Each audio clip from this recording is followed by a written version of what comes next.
He's almost ready. For what? For today's episode of the summer sessions, 10, 10, 10. Across the board. I know. That sounded a little bit like Jen, formerly of Los Angeles, our listener, who is now, I think she's in upstate New York. I believe you Jen, are correct. Jen, Jen. I always do that to her. Anyway, Hmm. when she sees this, Jen, I'm thinking of you. Yeah. Also, with the summer sessions, this is our 10th episode. We are well into the month of September now. So this is not our last episode, but we probably only have, let's say, two episodes left. Because officially, Summer's that's almost when over. that's when summer ends. So I think we only have two episodes left of our summer sessions. But if you like it, be sure to like and subscribe, comment below, and tell us that you like this. And maybe we'll be back in the fall or winter of our discontent. Sure. Sure. Sounds Okay. good. Okay. So last week, I have some props, Romaine. You know how I love prop comedy. And so I have some props based on our conversation in last week's episode of the Okay. summer sessions. So you may remember our What's Hot About section where we talk about places around the world that we've been. And so I have some prop comedy to go with last week's destination. Oh, oh, that's right. It is a Ferenzi mug from Starbucks. La Ah. Dolce Vita. Anyway, Mm. so I do have a Starbucks mug to commemorate my trip to Florence. And I've gotten quite a bit of use out of this mug, I will have to say. If Nice. there's one thing that a middle-aged white lady like myself has too many of, it's mugs. But this one I actually care about. Okay. But I have even more prop comedy. So I had mentioned that 21 years ago, because I think it was 2003, I went to Florence with my friends Mickey and Scully, and we stayed in an apartment in Florence. Nice. And at the end of the trip, because they had, paid for this lavish apartment for us to stay in Florence, and so I wanted to get a little gift for all of us who were there to commemorate our trip. And so they have a bunch of like local merchants who are selling like crap to tourists and everything, right? Right. And so when we were there, they were selling prints of like Florence. And Okay. so I bought a print for everybody who is in our group, and it's framed and it goes in my living room. But this is the best part about it is so you can see here it is. So this is Santa Croce, right? I recognize that place. And that's a church where Dante is buried, right? Hmm. And here is the apartment that we stayed in. Oh, how fun is that? Like we were right there. So I got it because, it would be easy for us to remember where we were because it has the apartment where we stayed right there Right. in Santa Croce. So anyway, so I have some props to remember that trip by. Like I'm telling you, I loved Florence because I do not have commemorative mugs from other cities or commemorative pictures because Right. I don't tend to buy a lot from street vendors. They're like, oh, let me do a caricature of you. I'm like, aren't I enough of a caricature on my own? Yes. Thank you. Thank you for You're that. welcome. You're welcome. That was a rhetorical question. I did not Oh, require an answer. But I'm speaking of sorry. questions, it's time once again for the question of the day here on Summer Sessions. We do Hmm. our question of the day, our recent story we didn't cover on the live daily radio show that wish we had. And then we have a what's hot about. And then finally, we'll wrap up with some viewer feedback. Okay. So let us get into the question of the day, Romaine. Why don't you tell everyone what they've won? All right. Here's the question of the day. If you could have one artist come by your house and sing, living or dead, who would it be? Who's coming to your house, Derek? Who isn't coming to my house? To Literally nobody's sing. coming. I love to sing about the moon and the no. Okay, so I don't want a copyright violation thing on our YouTube video. The AI is very bitchy. Okay, so I actually have seen a lot of amazing artists live in person, like Right. some fairly legendary people perform live. I have seen Prince perform live. That's I amazing. I saw Ella Fitzgerald perform live. Okay. I like I don't go to a ton of concerts, but we saw Katie Lang live, and she was So incredible good. live. So I've already experienced some great live performers. I think if I want to, if I think what I would want is to see somebody that I did not have a chance to see live that I would like to see. Now, I wish I had seen like Tina Turner live, but I don't Mm, know Tina Turner performing in my house would be really the same thing as seeing like a full concert experience. right. Although you may remember this was more than 20 years ago when they used to do the VH1 Divas Live Oh yeah, I remember concerts. those. Yeah. Okay. And they had one where Elton John was on the piano and Tina Turner was singing, and then Cher came out and they did Proud Mary together, where Cher and Tina Turner were doing Proud Mary, and Elton John was on the piano. And two things about that. One is I feel pretty confident that that was exactly what a weekend at Cher's house was like. That Elton John and Tina Turner would come over, and then they were like, "Hey, Elton, get on the piano. Let's do a number." And then they would, the three of them alone with no audience, would just have a piano party I at mean, that would Cher's be house incredible. Yeah, while yeah, they were yeah. waiting. Like before, after dinner, let's work off this dinner. Yeah. We'll do a couple of numbers around the piano and then we'll have some dessert and some wine, right? So that's what I really liked about that, is it really had that kind of a vibe to it.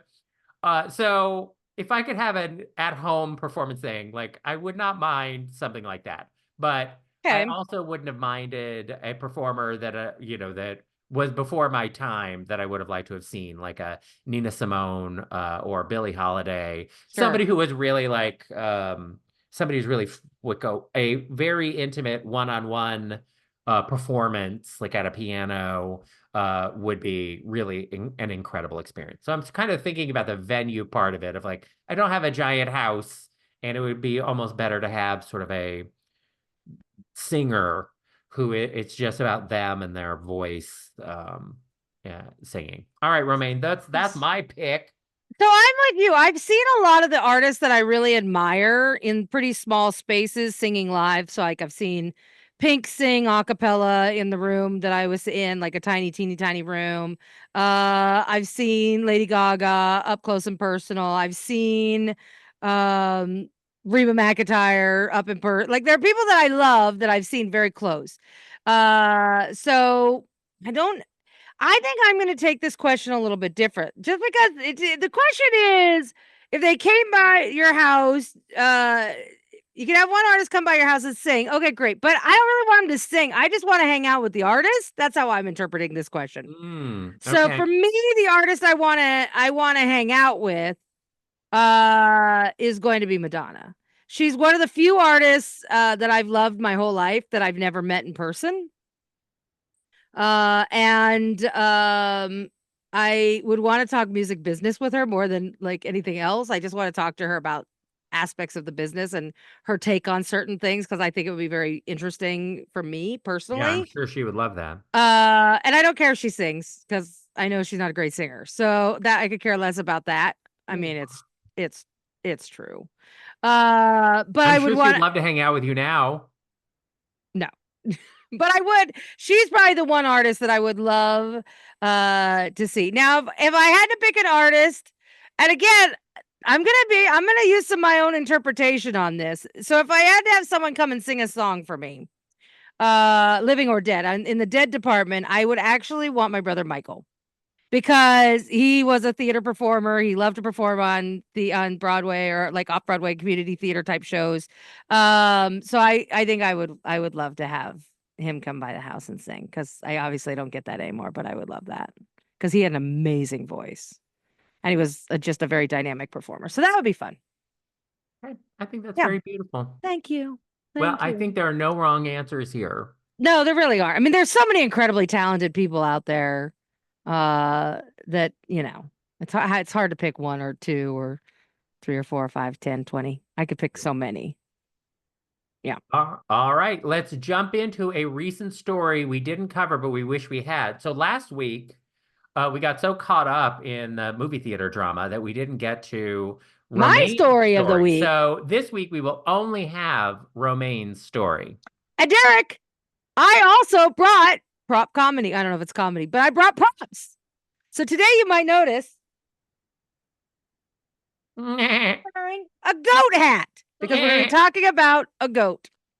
We're going to be talking about Simone Biles from a few weeks ago when the Olympics were taking place. I can't believe we didn't talk about this on the show because this story is I thought it was fucking crazy, frankly. All right. So during the Olympics, there was some interesting happenings with Simone Biles on social media. Did you follow any of this?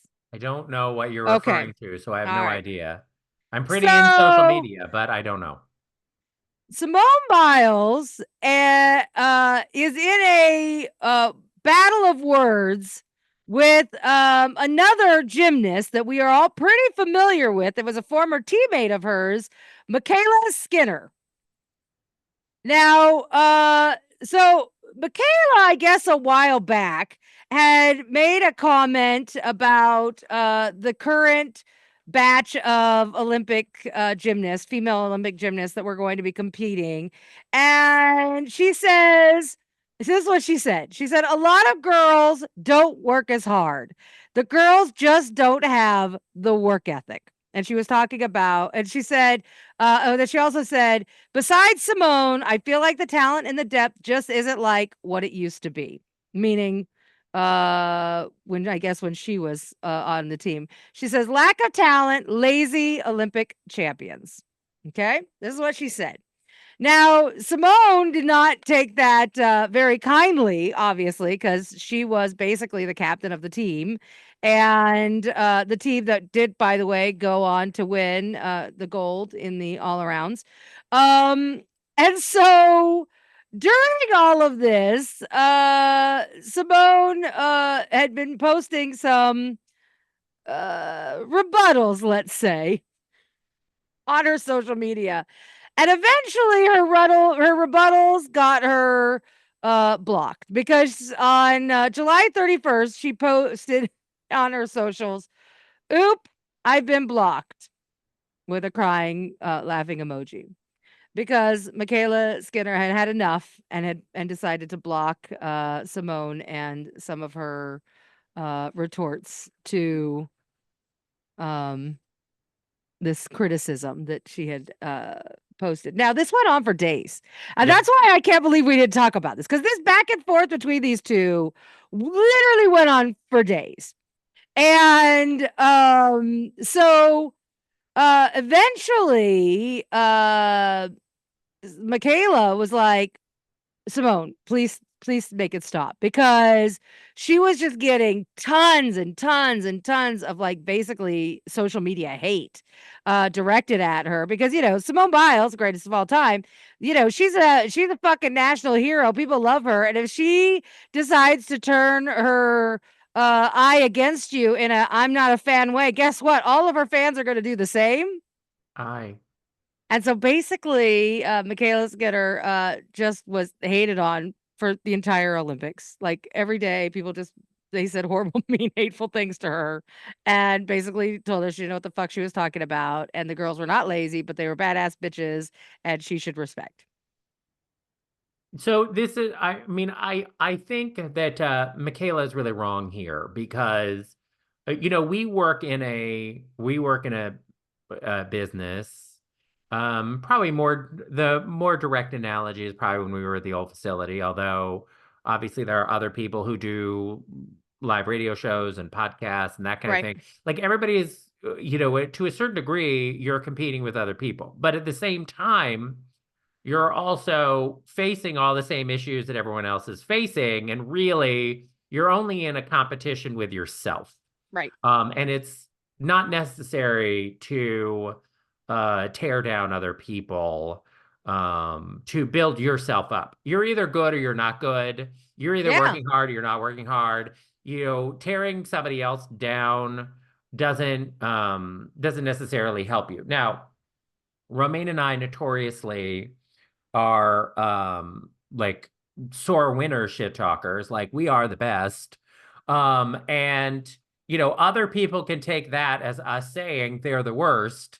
But we're look, we can't help it. If we're number one, we No, just we're can't number help one. We being can't number help it. one. We're number one. And I think, but it doesn't mean that other people aren't, you know, number one in their own way or great in their own way, or, you know, we're all measuring from different taints here about how we consider ourselves number one. Right. But I think for what we do, for who we are, you know, we for a long time have felt that we really don't have any competition here, not really. And the fact that, you know, our show at the old facility ended now a decade ago, and we're, you know, still out here and it's still working, and we have like kept our show going. We continue to be live. We have our own app. We do all these group travels all around the world and everything with our listeners. Okay. There isn't anyone else who's doing what we're doing. Right. There just isn't. So, you know, but other people have other successful shows. They do other things very successfully. They're just not doing what we're doing. And it is not necessary for me to say, oh, well, they suck because they're not doing it the way we do it, or they're not doing what we're doing. Because Right. I don't feel that way. Because I think it's hard. What we do every day is hard. Running a business is hard. It is Developing hard your own work. app, it's hard. And so I'm very proud of what we've been able to do. I'm proud of our loyal audience. And I'm sure other people who have other shows are equally proud of what they accomplish and their thing. So, you know, when I talk about us being great, it is not us great against somebody else. It's us, we're great against how we measure ourselves. And other people should do that too. Where I think that there's a problem is you don't become an athlete at the Olympics because you're lazy or you're not trying. Right. Or you're Like, I'm sorry. lacking the ability to work hard. Yeah, like that's, you know, I get it. Some people are going to work harder than Sure. other people, or it's going to look like they are working harder. Or some people are just, you know, OCD. You know, the fact that an OCD person is cleaning their house 6 times a day and you're only cleaning your house once a day. Yes, that OCD person's house is cleaner than yours, but you both have clean houses. Right. And you know, you're both doing better than a person with a dirty house. And but, you know, like the pommel horse guy, a lot of people thought, oh, he's really not pulling his weight with the group because all he is doing Is is one pommel event. horse.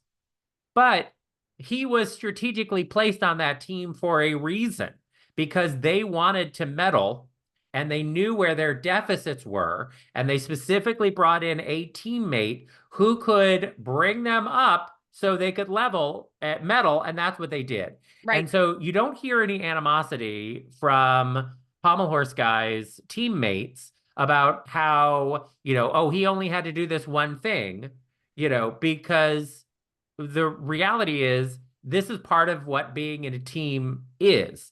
Everybody has bringing their own skills, their own talents. They're doing their part. And as long as they're doing their part, that's what matters. Yep. And the team succeeds because everybody is doing their part. So I think that Michaela is a little bit wrong here in just trying to single people out. The women's gymnastics team did great. They medaled. They had individual gymnasts who did really well and medaled, and they're top of the world. And I'm sorry that she has sour grapes, I assume, because she's not there. But maybe I think the fact that other gymnasts didn't come to her side says people have long viewed her as not particularly a team player, and that people do in the gymnastics world see Simone Biles as a team player, that she is great, but she also honors the talent and hard work of the other women Right. that she's around, and she has been very open about the fact that the skill level of other gymnasts makes her a better gymnast because Right. she knows she has to work hard in order to be number one. And I think that's why she has a lot more respect in this area than Michaela. Agreed. Michaela, shut your pie hole. Yeah. That's all I have to say about that. All right. But all the time, I want other people who do what we do to succeed Oh, because yeah. We I always want don't people to succeed. Yeah, I don't see it as a situation where if we succeed, other people's failure is our success. Not they actually the opposite. I want other shows to be able to develop their own business model around their shows that is successful for them, that serves their audience and, allows them to thrive. Because like with any industry, having lots of people who are in the industry who are doing well, that bodes well to the health of the broader industry. Yeah, exactly. And so, yeah, I And know I for sure. know, and to this end, Derek and I have both done this in different ways, but like we have worked with other shows where they come to us and say, "Hey, can you help us with this thing? Or we have an idea, we're not sure how to make it happen. Could you give me some advice?" Derek and I always make time for those kind of show hosts because we want other shows to succeed. That is something we believe strongly in, actually. Yeah. We're Yeah. also very open about how, like, what we do and what works for us. But May I not work for you. always tell other shows the fact that this works for us the way we do it does not mean it will work for you. Right. It really is you and your relationship to your audience that's going to make the difference. Because every show and every audience of every show is unique to that person Yeah. or that group that personality. Because it's the same thing like in the music industry. It's there we frequently in pop music will hit two especially female performers against each other. In Yep. the Happens all the mid time. in the mid 80s, it was Cyndi Lauper and Madonna, and then it was Madonna and Janet Jackson. Mm-hmm. And more currently, it's Taylor Swift versus Beyonce, or it Right. might be Sabrina Carpenter versus Chappell Roan. But the reality is, this is not a zero-sum game. Like, this is not a situation where if Beyonce wins, Taylor loses. Right. And if anything, it's the opposite. If both of them are selling out mega stadium tours and people are excited to go and see successful pop artists do stadium tours, it means that people will be more willing to go out and go to other stadium tours for Right. other artists. Like it's not you are competing in a sense, but you're also not competing because both of you doing well helps both of you do well. Right. And so I don't understand people who have sour grapes about the success of other people in that way. Now, it's one thing if you're, say, Glenn Close, or and you keep losing the Oscar for Best Actress. That is a situation where you only have so many bites of the apple, and you're either going to get it or you're not going to get it. But at least Glenn Close is in good company of other really terrific actors who never won acting Oscars. So, Right. it's not like you're the only one that this happened to, but that is a little bit of a different situation that we're not in that situation. Although if I get an Oscar before Glenn Close does, she probably will come to my house and murder me, Yes. especially because I'm not an actor and I'm not in any movies. Like that would really sting. Yeah, probably. Okay. All right, let's talk about what's hot about Romaine. All right. And, This time we're going to uh, Paris. and I love Paris. I do I too. think because last week we talked about Florence. I Yeah, love yeah, yeah. Florence. I went to Paris first, and I thought I could never love a city more than Paris. And then I went to Florence, and I was like, "Sorry, Paris, you're second on my list." I also really like Paris. It is a city I will visit again for sure. Okay, so for Paris, there's two things. One of them will be no surprise, and then the other one a little surprising. So for Paris, my favorite thing is Disneyland Paris. I'm a Disney nerd. We all know this. I think Disneyland Paris is a perfect park.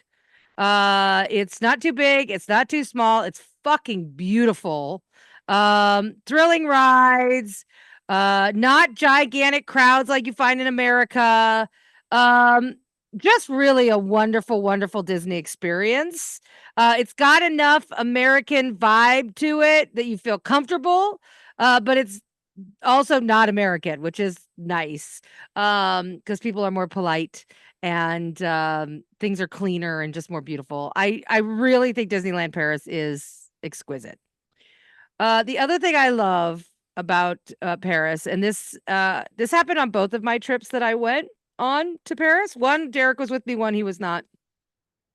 But on both of those, some of my favorite times were when me and whoever I was with would just sit down somewhere at like a little outdoor cafe or whatever and just enjoy a little snickety snack, something delightful and Parisian, and people watch and just take in the environment around you, because it's so just beautiful and amazing and different. And I love the locals. I just like the energy. There was just a lot there to observe and to take in, and I really enjoyed that on both of my trips to Paris. Yeah, it is. I'm sure people consider it sacrilegious to talk up Disneyland Paris, but Ugh, just so because good. Paris is so spectacular. But Yeah. I think, back to our conversation about sort of like competition, right? Part of why I think Disneyland Paris is so great is because Paris is so great. And the Yeah. expectation of a Disney park that is near such an incredible world city, I think forced them to step up their game Mhm. in terms of like design. And I also think that the development of Disneyland Paris came at a time in the parks where they had figured out the right size. Because Disneyland in California is ultimately too small. Yes. And that's not for lack of vision or anything. They just, they're in a finite amount of space and their expectations were lower at the beginning of what it was going to Yeah, they had be. no idea what Disneyland would Yeah. become. And I love Disneyland in California. It's Love charming it. and everything, but it is small and you Yeah. really feel the smallness of it when you go to other parks. And then Walt Disney World, because they already knew in 1970 how small Disneyland was, they Disney made World's a Walt Disney nightmare. World too big. Yep. And it's too big. Yeah. And the parks, the individual lands are too big. It takes too long to get from park to park. It's just the infrastructure part of Walt Disney World is exhausting. Never mind the rides and everything else. And not that it is like there's a lot that is great about Walt Disney World, but in that regard, I prefer Disneyland because at least everything is close together. But Disneyland Paris is just the right size. It is the It is. It's Goldilocks park. perfect. It is, there's just enough to do. It's just the right size. It's stunningly beautiful. And And there's a it's dragon under the yeah. castle. Plus, you can stay in Paris proper and you get on a subway and you can go out there in like 40 minutes, I think it Yeah, it's is. pretty It's quick. a really easy trip on the subway to get out to the park, spend the day at the park, and then get on the subway and go home. Yeah, Like it's a perfect. great experience from that standpoint. You can stay on property, you can stay like in the past, I stayed sort of in between Paris and the park because you can get really good deals on a hotel like 10 minutes away. Right. And that actually ended up being perfect because it was really easy to get to the park and then to go to Paris itself because you were really not more than 10, 15, 20 minutes away in either direction. Great, great, highly recommend. So, and then I agree with you about Paris. Like Florence, Paris is just a physically stunning place to be. The architecture, the Seine, it's a beautiful place. Oh, There's yeah. wonderful art and architecture. The food is incredible. And it is a really walkable place, but it does also have the metro, the subway, so you can get around pretty easily. I gotta be honest, one of my favorite things I did the first time I was in Paris is we did a hop on, hop off bus that Yeah. takes you to all the major tourist places, right? You Yeah. go to the Eiffel Tower, the Arc, all the places, all the stuff, right? And I will say that was a great way to see Paris, especially if you have a very limited time there. Jump on that little thing, go to Notre Dame, go to all the little places. You don't even have to get off the bus if you don't want to. Just go and see it. And then you'll know when you come back where you actually want to go. Like I knew after my first trip, I really wanted to go to the Louvre because one of my favorite sculptures is inside the Louvre. And Yeah. so when I came back, that was the very first thing I did is I went to the Louvre because I knew I wanted to go there that on that trip. I knew I in the Louvre, there were things I wanted to see. And it was outstanding. Like I was so glad that I did that. Yeah, I know people get a little like, oh, I don't want to be too touristy. But the first time you go to a place, do a touristy thing like a hop on, Right. hop off bus. Yeah, it's real touristy, but it's your first time there. You Yeah, and get it a just gets you taste. the highlights. You don't need Yeah, and then if you want to go back and climb up the fucking Eiffel Tower or whatever, do that. But at least this way I felt like I saw all the major hits. right. And then now I'm like, okay, now I want to this is the one I want to go spend some time on. Yeah, because even New York City, they have hop on, hop off buses Yeah. here in New York. And the thing about it is that you do get to see different neighborhoods in New York. You can hop on and hop off and go to museums and restaurants and things in different part of Right. town, get pictures. But the reality is, if you've never been to New York City before, that's a good way to start because it gives you sort of an overview of what's there. But if you do have a specific thing you do want to see, it is worthwhile to plan that and Right. then have everything else sort of be a sample platter. So yeah, but the Louvre has a lot in it. That is Oh. a And I gigantic don't even think you museum. should do it in one day, the Louvre. The Louvre is No, so massive. Because Iris and I, when we went to the Louvre, we went first thing in the morning. We well, first of all, we landed very, very early in the morning, and then we went to the Louvre. And like the second it opened, we were there. And I will say, we walked in there, we were there for hours walking around, and I don't even think I came close to seeing everything. I saw the things I really really really wanted to see inside the Louvre, but I could have spent a lot more time there looking at more art and things like that. But it's the kind of thing I almost feel like, you want to go take it section by section a little bit at a time because it's so overwhelming how much incredible art there is in that museum. Like it's insane how much art is inside that thing yeah, and how massive it is.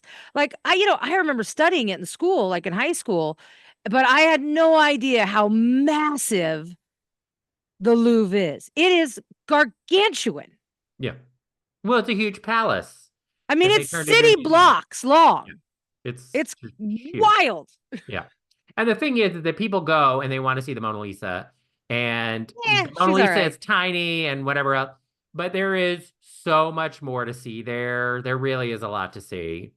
So it's an incredible museum, and yeah, and Paris is just like spectacular all the way around. Amazing. Yeah. Yeah. So strong recommend there for Paris. And it's really easy to get around on the metro. And don't be, you know what? Don't be shy about going to Disneyland Paris. Honestly, it Do really is. it. If you like Disney theme parks, it really is a spectacular park. Yeah. And it's worth going to. Okay, finally, some viewer feedback and questions. Romaine, Okay. Yes. ties, says, Derek, your gay arm twist made me bust up. This a few weeks ago, remember I talked about this Colin Jost, like seeing him on the street and doing this. And well, I'm glad that you like that. That is the one benefit here on the summer sessions. You can That see us. yeah, you get physical comedy and prop comedy and whatever else, but you do get lots of other comedy in our live daily radio show. So people should subscribe to that, right, Yeah, Romaine? that's right. So they should head over to dnrstudios.com, Derek. That's where they can subscribe. And I personally recommend our DNR Plus subscription because not only will you get to listen to our show every day, our live show, but you'll also get access to all the other shows we have on our network. And there are a lot of other really amazing shows that we currently have on our network that I think our listeners will love. And so, you want that. Plus, we have our brand new DNR Cast app which is our own app that we've designed for the network so you can listen to all the different shows super easy. We have a bunch of other really fun features in there. You can see the latest gay headlines. You can get some recipes. We're adding games in the very, very near future, if not already. So there's a lot of fun stuff that we're putting into the app, and we're always updating it and coming up with new ideas.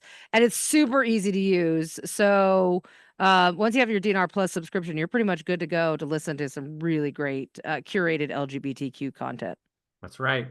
So there you go. Use discount code 2024 and you can try it all for free and check it out. Romaine, another A+ episode of Summer We're Sessions. the And goats.